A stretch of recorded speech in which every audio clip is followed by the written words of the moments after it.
మాధురి గారు వెల్కమ్ అండి. చెప్పండి. సో అనుకున్నది సాధించినట్టున్నారు. అనుకున్నది సాధించలేదండి. నేను ఎప్పుడు కూడా ఏదే ఆశించి డబ్బులు ఇవ్వలేదని మీకు ముందే చెప్పాను.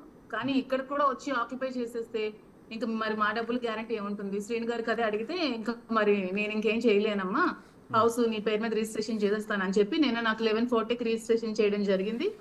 రిజిస్ట్రేషన్ అయ్యాక విత్ నా రిజిస్టర్డ్ డాక్యుమెంట్ నా ఓన్ ప్రాపర్టీ కాబట్టి నేను ఇక్కడికి వచ్చి నిన్నటి నుంచి ఉండటం జరుగుతోంది. సో ఎవరింట్లో ఎవరు ఉండాల్సిన అవసరం లేదు. ఇప్పుడు నా ఇంట్లో నేనే ఉంటున్నాను.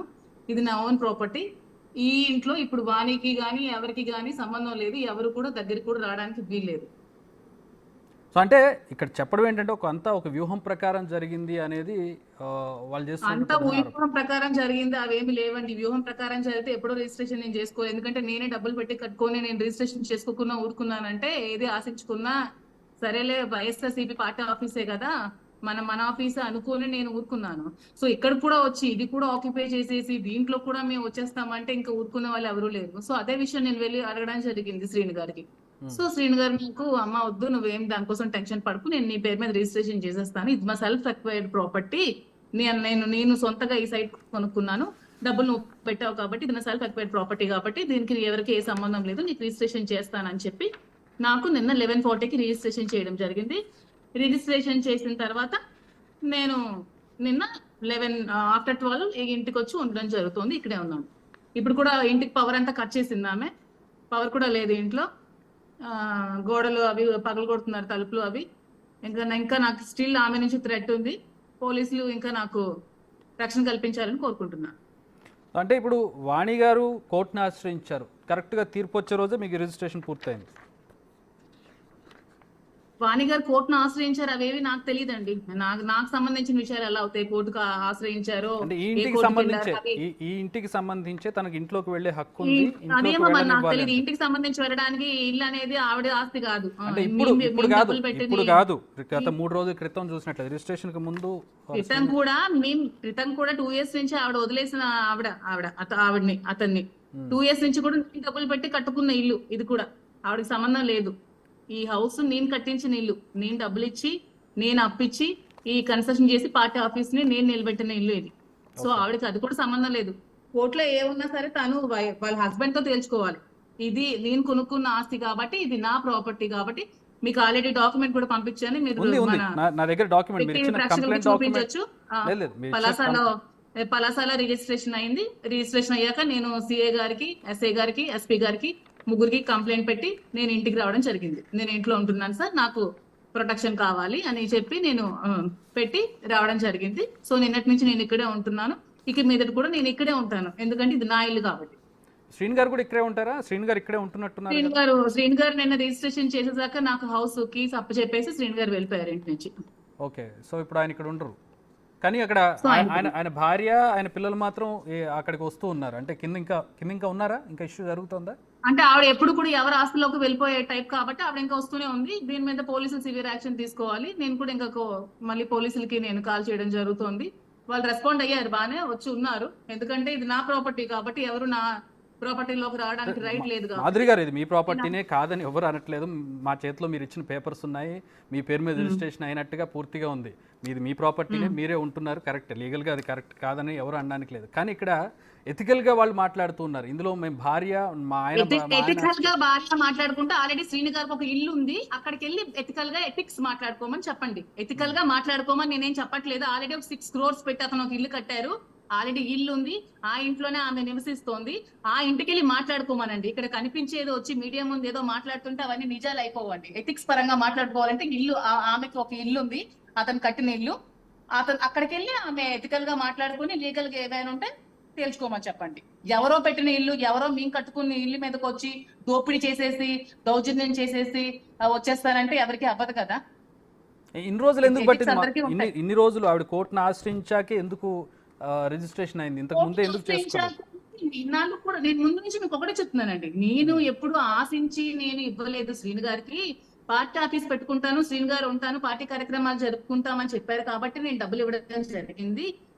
ఇది కూడా వచ్చి ఆమె ఇంకా ఆక్యుపై చేసుకుంటాను, ఇది కూడా నేను దూరిపోతాను, ఆ ఇల్లు ఎలా ఆక్యుపై చేసుకుని ఆ ఇంటి నుంచి శ్రీన్ గారిని ఎలా గెంటేస్తానో ఇది కూడా గెంటేస్తానంటే ఇంకెవరు చూస్తూ ఊరుకోరు కదా.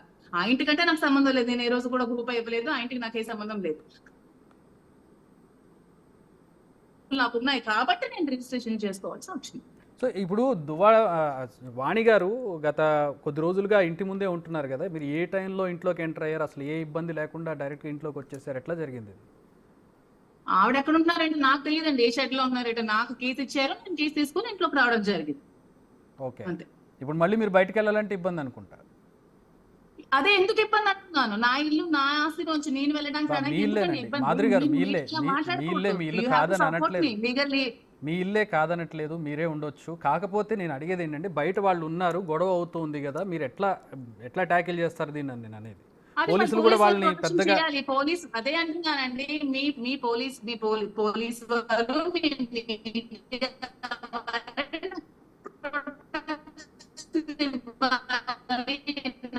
సేవ్ చేయాలి, ఒక అమ్మాయికి ప్రొటెక్ట్ చేయాలని చెప్తున్నాను కదా. ఆమెకి ఇల్లు కాబట్టి దీన్ని ఇక్కడ ఆవిడకి ఇంటర్ఫీర్ అవ్వకుండా, ఈ విషయంలోకి రాకుండా పోలీస్ వారు జోక్యం చేసుకోవాలని కోరుకుంటున్నా. సో ఏంటి ఇక్కడతో సమస్య సాల్వ్ అయిపోయింది అనుకోవచ్చా? ఇక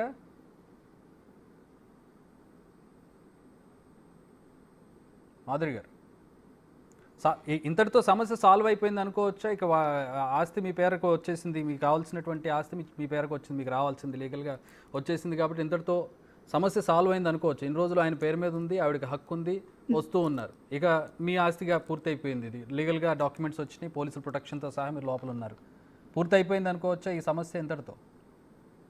దువ్వాడ శ్రీను ఇల్లు ఇకపై తనదేని తెగేసి చెబుతుంది. వాస్తవానికి ఆ ఇంటిపైనే ఇంతకాలంగా వివాదం నెలకొంది. ఆ ఇంట్లోకి రానివ్వాలంటూ బయట షెడ్లోనే వాణి మకం వేసింది. ఆ ఇంటి కోసం శ్రీనుకు 2 కోట్లు అప్పు ఇచ్చానని మాధురి చెబుతుంది. అయితే ఇంటిని పూర్తిగా మాధురికి రాసివ్వడంతో వాణి అవాక్కైంది.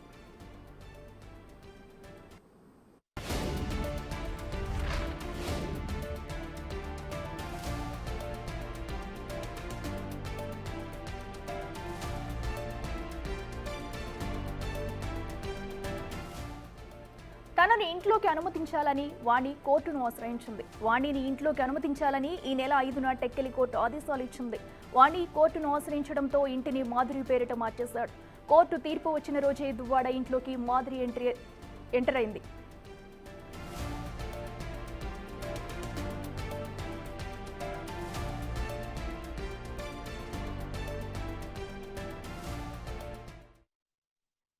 సాధించలేదండి, నేను ఎప్పుడు కూడా ఏది ఆశించి డబ్బులు ఇవ్వలేదని మీకు ముందే చెప్పాను. కానీ ఇక్కడ కూడా వచ్చి ఆక్యుపై చేసేస్తే ఇంకా మరి మా డబ్బులు గ్యారంటీ ఏముంటుంది? శ్రీను గారికి అదే అడిగితే ఇంకా మరి నేను ఇంకేం చేయలేనమ్మా, హౌస్ నీ పేరు మీద రిజిస్ట్రేషన్ చేసేస్తానని చెప్పి నేను నాకు 1140కి రిజిస్ట్రేషన్ చేయడం జరిగింది. రిజిస్ట్రేషన్ అయ్యాక విత్ నా రిజిస్టర్డ్ డాక్యుమెంట్ నా ఓన్ ప్రాపర్టీ కాబట్టి నేను ఇక్కడికి వచ్చి నిన్నటి నుంచి ఉండటం జరుగుతోంది. సో ఎవరింట్లో ఎవరు ఉండాల్సిన అవసరం లేదు, ఇప్పుడు నా ఇంట్లో నేనే ఉంటున్నాను, ఇది నా ఓన్ ప్రాపర్టీ. ఈ ఇంట్లో ఇప్పుడు వాణికి గాని ఎవరికి గాని సంబంధం లేదు, ఎవరు కూడా దగ్గరికి కూడా రావడానికి వీల్లేదు. అంతా ఊహించడం ప్రకారం జరిగింది, అవేమి లేవండి. వ్యూహం ప్రకారం జరిగితే ఎప్పుడో రిజిస్ట్రేషన్ నేను చేసుకోవాలి, ఎందుకంటే నేనే డబ్బులు పెట్టి కట్టుకొని నేను రిజిస్ట్రేషన్ చేసుకోకుండా ఊరుకున్నానంటే ఏది ఆశించుకున్నా సరేలే వైఎస్ఆర్సీపీ పార్టీ ఆఫీసే కదా, మన ఆఫీస్ అనుకోని నేను ఊరుకున్నాను. సో ఇక్కడ కూడా వచ్చి ఇది కూడా ఆక్యుపై చేసేసి దీంట్లో కూడా మేము వచ్చేస్తామంటే ఇంకా ఊరుకునే వాళ్ళు ఎవరు లేరు. సో అదే విషయం నేను వెళ్ళి అడగడం జరిగింది శ్రీను గారికి. సో శ్రీను గారు నాకు, అమ్మ వద్దు, నువ్వేం దానికోసం టెన్షన్ పడకు, నేను నీ పేరు మీద రిజిస్ట్రేషన్ చేసేస్తాను, ఇది మా సెల్ఫ్ అక్వైర్డ్ ప్రాపర్టీ, నేను సొంతగా ఈ సైట్ కొనుక్కున్నాను, డబ్బులు నువ్వు పెట్టావు కాబట్టి ఇది నా సెల్ఫ్ అక్వైర్డ్ ప్రాపర్టీ కాబట్టి దీనికి ఎవరికి ఏ సంబంధం లేదు, నీకు రిజిస్ట్రేషన్ చేస్తానని చెప్పి నాకు నిన్న 1140కి రిజిస్ట్రేషన్ చేయడం జరిగింది. రిజిస్ట్రేషన్ చేసిన తర్వాత నేను నిన్న 12 ఇంటికి వచ్చి ఉండడం జరుగుతుంది, ఇక్కడే ఉన్నాను. ఇప్పుడు కూడా ఇంటికి పవర్ అంతా కట్ చేసింది ఆమె, పవర్ కూడా లేదు ఇంట్లో, గోడలు అవి పగలు కొడుతున్నారు, తలుపులు అవి. ఇంకా నాకు స్టిల్ ఆమె నుంచి థ్రెట్ ఉంది, పోలీసులు ఇంకా నాకు రక్షణ కల్పించాలని కోరుకుంటున్నాను. వాణి గారు కోర్టును ఆశ్రయించారు, అవేవి నాకు తెలియదండి, నాకు సంబంధించిన విషయాలు ఎలా అవుతాయి, కోర్టుకు ఆశ్రయించారో ఏ కోర్టుకి వెళ్ళారో అవి. క్రితం కూడా 2 years నుంచి ఆవిడ వదిలేసిన అతన్ని 2 years నుంచి కూడా నేను డబ్బులు పెట్టి కట్టుకున్న ఇల్లు ఇది కూడా, ఆవిడకి సంబంధం లేదు. ఈ హౌస్ నేను కట్టించిన ఇల్లు, నేను డబ్బులు ఇచ్చి నేను అప్పిచ్చి ఈ కన్స్ట్రక్షన్ చేసి పార్టీ ఆఫీస్ ని నేను నిలబెట్టిన ఇల్లు ఇది. సో ఆవిడకి అది కూడా సంబంధం లేదు. కోర్టులో ఏమున్నా సరే తను వాళ్ళ హస్బెండ్ తో తేల్చుకోవాలి. ఇది నేను కొనుక్కున్న ఆస్తి కాబట్టి, ఇది నా ప్రాపర్టీ కాబట్టి, మీకు ఆల్రెడీ డాక్యుమెంట్ కూడా పంపించాను. మీరు మన వ్యక్తి ప్రేక్షకులకు చూపించవచ్చు. పలాసాలో రిజిస్ట్రేషన్ అయింది. రిజిస్ట్రేషన్ అయ్యాక నేను సిఏ గారికి, ఎస్ఐ గారికి, ఎస్పీ గారికి ముగ్గురికి కంప్లైంట్ పెట్టి నేను ఇంటికి రావడం జరిగింది. నేను ఇంట్లో ఉంటున్నాను సార్, నాకు ప్రొటెక్షన్ కావాలి అని చెప్పి నేను పెట్టి రావడం జరిగింది. సో నిన్నటి నుంచి నేను ఇక్కడే ఉంటున్నాను. ఇక మీదట కూడా నేను ఇక్కడే ఉంటాను, ఎందుకంటే ఇది నా ఇల్లు కాబట్టి. శ్రీను గారు నిన్న రిజిస్ట్రేషన్ చేసేదాకా నాకు హౌస్ కీస్ అప్పచెప్పేసి శ్రీను గారు వెళ్ళిపోయారు ఇంటి నుంచి. అంటే ఆవిడ ఎప్పుడు కూడా ఎవరి ఆస్తులోకి వెళ్ళిపోయే టైప్ కాబట్టి ఆవిడ ఇంకా వస్తూనే ఉంది. దీని మీద పోలీసులు సివియర్ యాక్షన్ తీసుకోవాలి. నేను కూడా ఇంకా మళ్ళీ పోలీసులకి నేను కాల్ చేయడం జరుగుతోంది. వాళ్ళు రెస్పాండ్ అయ్యారు, బాగానే వచ్చి ఉన్నారు. ఎందుకంటే ఇది నా ప్రాపర్టీ కాబట్టి ఎవరు నా ప్రాపర్టీలోకి రావడానికి రైట్ లేదు కాబట్టి.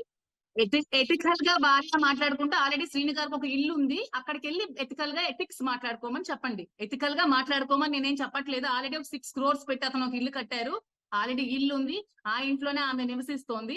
ఆ ఇంటికి వెళ్ళి మాట్లాడుకోమనండి. ఇక్కడ కనిపించేది వచ్చి మీడియా ముందు ఏదో మాట్లాడుతుంటే అవన్నీ నిజాలు అయిపోవండి. ఎథిక్స్ పరంగా మాట్లాడుకోవాలంటే ఇల్లు, ఆమెకు ఒక ఇల్లు ఉంది, అతను కట్టిన ఇల్లు. అతను అక్కడికి వెళ్ళి ఆమె ఎథికల్ గా మాట్లాడుకుని లీగల్ గా ఏదైనా ఉంటే తేల్చుకోమని చెప్పండి. ఎవరో పెట్టిన ఇల్లు, ఎవరో మేము కట్టుకున్న ఇల్లు మీదకి వచ్చి దోపిడీ చేసేసి, దౌర్జన్యం చేసేసి వచ్చేస్తానంటే ఎవరికి అవ్వదు కదా. ఎథిక్స్ అందరికీ ఉంటాయి. కోర్టును ఆశ్రయించాలి. ఇన్నాళ్ళు కూడా నేను ముందు నుంచి మీకు ఒకటే చెప్తున్నానండి, నేను ఎప్పుడు ఆశించి నేను ఇవ్వలేదు శ్రీను గారికి. పార్టీ ఆఫీస్ పెట్టుకుంటాను, శ్రీను గారు ఉంటాను, పార్టీ కార్యక్రమాలు జరుపుకుంటామని చెప్పారు కాబట్టి నేను డబ్బులు ఇవ్వడం జరిగింది. ఇది కూడా వచ్చి ఆమె ఇంకా ఆక్యుపై చేసుకుంటాను, ఇది కూడా నేను దూరిపోతాను, ఆ ఇల్లు ఎలా ఆక్యుపై చేసుకుని ఆ ఇంటి నుంచి శ్రీను గారిని ఎలా గెంటేస్తానో ఇది కూడా గెంటేస్తానంటే ఇంకెవరు చూస్తూ ఊరుకోరు కదా. ఆ ఇంటికంటే నాకు సంబంధం లేదు, నేను ఏ రోజు కూడా రూపాయి ఇవ్వలేదు, ఆ ఇంటికి నాకు ఏ సంబంధం లేదు. నాకు ఉన్నాయి కాబట్టి నేను రిజిస్ట్రేషన్ చేసుకోవాల్సి వచ్చింది. ఆవిడ ఎక్కడ ఉన్నారంటే నాకు తెలియదండి, ఏ షెడ్ లో ఉన్నారంటే. నాకు కేసు ఇచ్చారు, నేను కేసు తీసుకుని ఇంట్లోకి రావడం జరిగింది. అదే ఎందుకు ఇబ్బంది అంటున్నాను, నా ఇల్లు నా ఆస్తి నుంచి నేను వెళ్ళడానికి రావడానికి ఎందుకండి ఇబ్బంది? మీరు మీడియా మాట్లాడకూడదు. You have to support me legally. అదే మరి పోలీస్ వారు ప్రొటెక్షన్ చేయాలి కదా. ఆమె ఇల్లు కాబట్టి దీన్ని ఇక్కడ ఆవిడకి ఇంటర్ఫీర్ అవ్వకుండా, ఈ విషయంలోకి రాకుండా పోలీస్ వారు జోక్యం చేసుకోవాలని కోరుకుంటున్నాను.